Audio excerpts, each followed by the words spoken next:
repercutir no vídeo de hoje o artigo do Augusto Nunes na revista Oeste, onde ele expõe alguns casos, porque para quem não sabe, Augusto Nunes foi diretor de diversos órgãos de imprensa, então ele tem uma história no jornalismo absurda, né, de muito sucesso.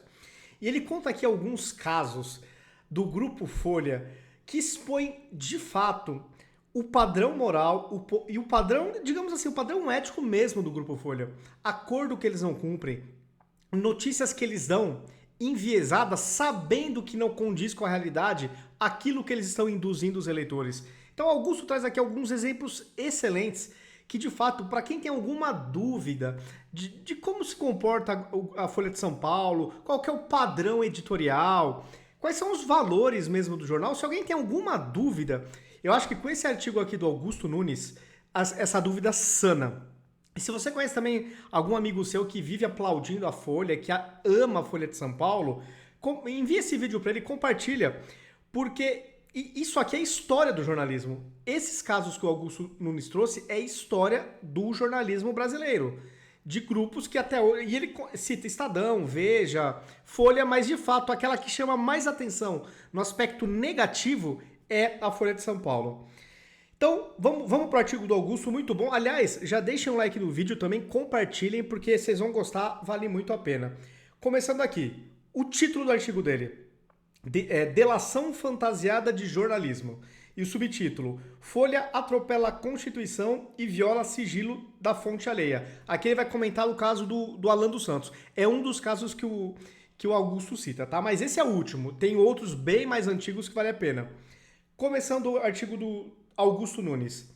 Jânio Quadros e Fernando Henrique Cardoso entraram emparelhados na reta final da corrida pela Prefeitura de São Paulo.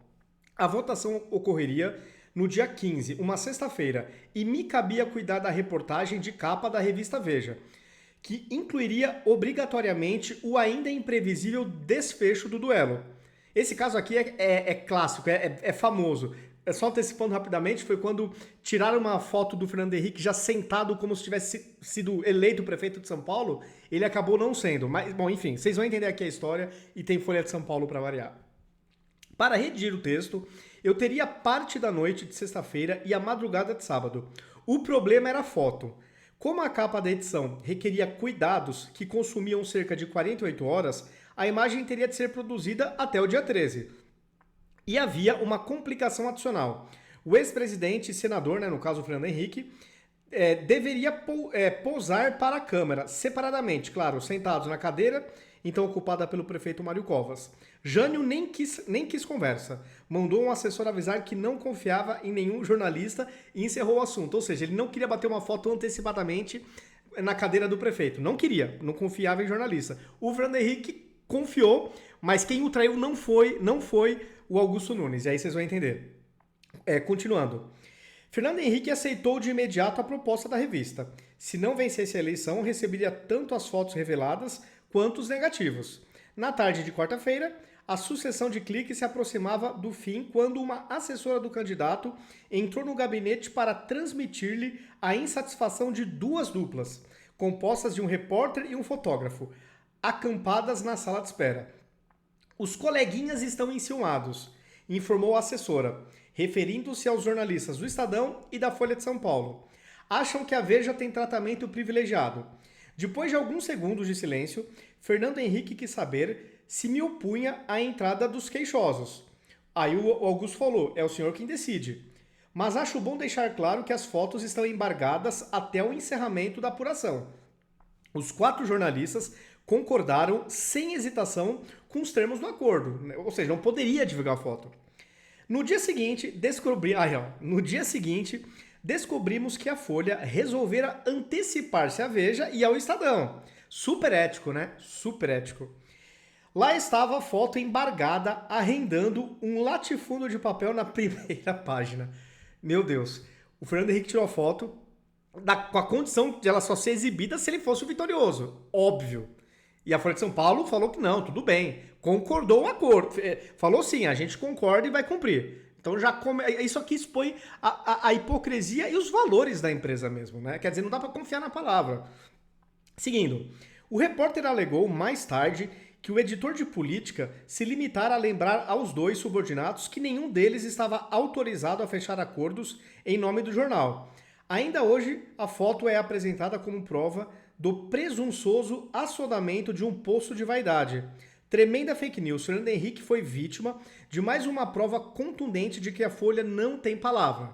Tá? Estão falando aí de anos 80. Então, nessa época já tinha esse probleminha. Entrevistado pelo programa Direto ao Ponto, da Jovem Pan, o jornalista Alexandre Garcia resgatou outro episódio exemplar. Ele era subsecretário de Imprensa Nacional do governo João Figueiredo quando foi encarregado... Puta, essa história também... Ouçam até o fim, vejam o que a Folha fez. Então vamos lá. Então, o Alexandre era subsecretário de Imprensa Nacional do governo João Figueiredo, quando foi encarregado de escalar o grupo de colegas que testemunhariam um encontro entre o presidente da República e o cardiologista Euríclides Zerbini. A pedido de amigos e parentes de Figueiredo, o médico famoso tentaria publicamente convencer o chefe de governo, né, no caso Figueiredo, o presidente, a abandonar o cigarro. Foi o que fez quando a conversa ia chegando ao fim. Zerbini insistiu em saber o que impedia o anfitrião de livrar-se do vício. A resposta do Figueiredo foi a seguinte: doutor, eu não paro de fumar porque eu não tenho caráter. Mas calma, pessoal, essa expressão não tenho caráter tem um outro significado para quem é do Rio Grande do Sul, como era o Figueiredo. Então calmem, olha isso. Então Alexandre Garcia assustou-se e, aspas, imaginei o Hélio Fernandes afirmando na primeira página da tribuna da imprensa que Figueiredo finalmente havia reconhecido que não tem caráter, né? Então foi essa preocupação do Alexandre, que ele já sabia que essa expressão não era bem aquilo que o presidente quis dizer. Contou Garcia que foi a luta. Por telefone, repetiu aos participantes do encontro, um por um, o mesmo pedido escoltado pelo mesmo argumento. Não use aquela frase, por favor, né? De não paro porque não tenho caráter. No Rio Grande do Sul, não ter caráter quer dizer que a pessoa não tem força de vontade. Então é uma expressão, uma gíria. Você não tem força de vontade para parar, então não tem um caráter. Esse é o sentido do Figueiredo na frase. Todos prometeram atender ao apelo, inclusive o enviado pela Folha. Acreditar na Folha realmente é complicado, hein? Todos cumpriram a promessa, menos a Folha de São Paulo, que incluiu na reportagem a frase que atribuía o tabagismo à falta de caráter. Ainda deturparam, dando a entender que quem fuma o tabagismo é associado a pessoas mau caráter. Nossa, cara. É a Folha de São Paulo, não mudou nada até hoje assim. Entre leitores capazes de assoviar e caminhar ao mesmo tempo, esses registros na folha corrida podem ter abrandado a surpresa, mas não o assombro provocado pela manchete da edição de 7 de setembro. Agora ele vai entrar aqui no caso do Alan dos Santos. Uma quinta-feira, blogueiro bolsonarista usa de informante estagiária do STF. 7 palavras e uma sigla resumem a reportagem. Torpe na forma e sórdida no conteúdo, que se baseou em diálogos telefônicos grampeados pela Polícia Federal para concretizar uma façanha e tanto. Simultaneamente, a Folha conseguiu reduzir a farrapos bandeiras que vive hasteando ao som de tambores e clarins, violentar a Constituição com estupro do sigilo da fonte e consumar o parto do jornalismo de delação. Blogueiro bolsonarista foi a expressão escolhida para esconder a atividade profissional de Alan dos Santos, que comanda o portal Terça Livre e é tão jornalista quanto qualquer condecorado com o crachá da Folha. A palavra informante, pinçada do jargão policial, tentou transferir para uma fonte o papel que a Folha desempenhou, dedo duro. As patéticas trucagens se completaram com o termo estagiária, que confere ares de jovem avoada brasileira Tatiana Garcia Bressan, de 45 anos, que trabalhou por 18 meses no gabinete do ministro Ricardo Lewandowski. Essas piruetas semânticas tentaram camuflar a verdade vergonhosa. A Folha pariu a imprensa delatora para transformar em casos de polícia um jornalista e uma funcionária que o ajudara a ver Supremo como Supremo. O Augusto sempre, né? Supremo como o Supremo é. Nada do que Tatiana revela surpreende quem conhece o Pretório Excelso. Num dos trechos destacados pelo jornal, por exemplo, Tatiana diz que se espantou ao constatar que os ministros mudam frequentemente. Olha que absurdo, não, olha que absurdo. Isso aqui é um absurdo. Isso não foi escândalo na imprensa. Escândalo foi o Alan dos Santos ter fonte no STF. Coisa que a imprensa inteira tem. Porque até esses processos que estão em sigilo, eles conseguem informação. É uma coisa inacreditável. Então a imprensa inteira pode ter fonte. Quando é um jornalista de direita, é informante. Percebam a hipocrisia, a falta de caráter? Então, seguindo aqui. Tatiana diz que se espantou ao constatar que os ministros mudam frequentemente de ideia quando políticos de estimação necessitam de ajuda. Que absurdo. Isso ninguém ficou chocado. Ganha uma viagem só de ida para a Venezuela quem ainda não sabia disso. A delação pareceu funcionar. Na edição seguinte, a Folha noticiou que o ministro Alexandre de Moraes anexara a informante ao inquérito das fake news. Pode chamá-lo de inquérito do fim do mundo. Ele atende, né? Diz o Augusto. A medida incorporou a delatada ao elenco de depoentes na mira da PF. Previsivelmente, redes sociais trataram de fechar o Alan dos Santos os espaços que ocupa, né? Ele foi censurado em tudo. Suspenderam os perfis. Mas o jornal, que faz o diabo para derrubar o presidente, fora longe demais. 2 dias depois da férica entrada em cena, o caso caiu fora da Folha francesa e não voltou a dar as caras sequer nas páginas internas.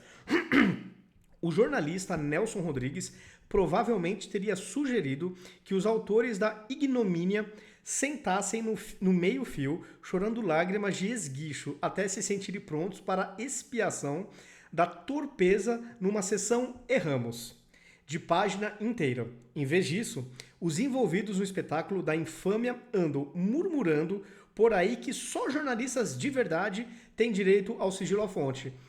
O Alan dos Santos é formado em jornalismo e tem uma empresa, um órgão de imprensa. Mas como ele é de direita, ele é blogueiro. E como tal, não tem nenhum direito constitucional que todo jornalista tem. O jornalista, constitucionalmente, tem até o direito de mentir. Por quê? Se ele for pego no flagra, ele fala que foi uma fonte que passou para ele e a Constituição garante que ele não precisa revelar a fonte, então ele pode fazer com que uma fake news não seja culpa dele, mesmo que ele tenha criado intencionalmente uma fake news. Então, jornalista no Brasil está protegido de tudo pela Constituição. Menos se ele for de direita, menos ainda se ele apoia Bolsonaro. O ponto é esse. O que seriam jornalistas de verdade? Os formados por faculdades de comunicações?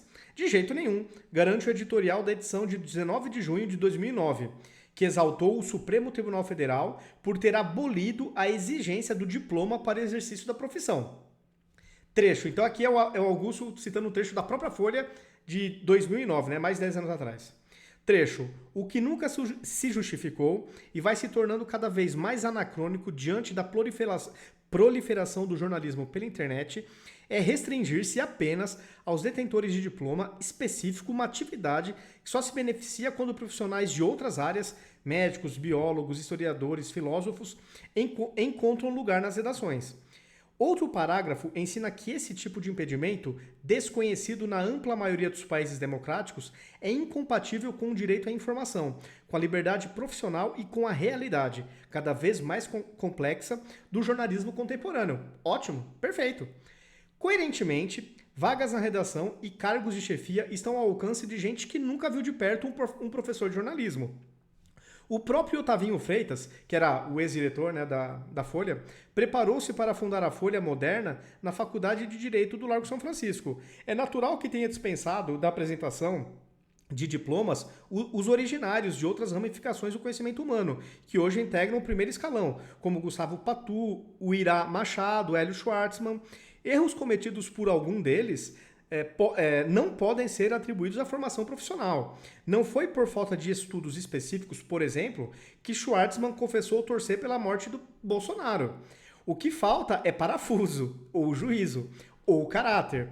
E o que sempre sobra é a vontade de fazer bonito nos bares da Vila Madalena, frequentados pelos rapazes da imprensa. Alan dos Santos não é menos jornalista que carrascos homiziados em colunas de papel. O problema é que não deseja a morte de nenhum adversário político. Mas assim, aqui até corrijo o Augusto Nunes. Se ele desejasse a morte de Lula, Ciro Gomes, qualquer esquerdista, alguém do PSOL, qualquer coisa, aí o mundo ia acabar. Se bobear, ia parar na justiça e ele poderia ser... Eu não duvido que iam achar brechas na lei para punir o cara.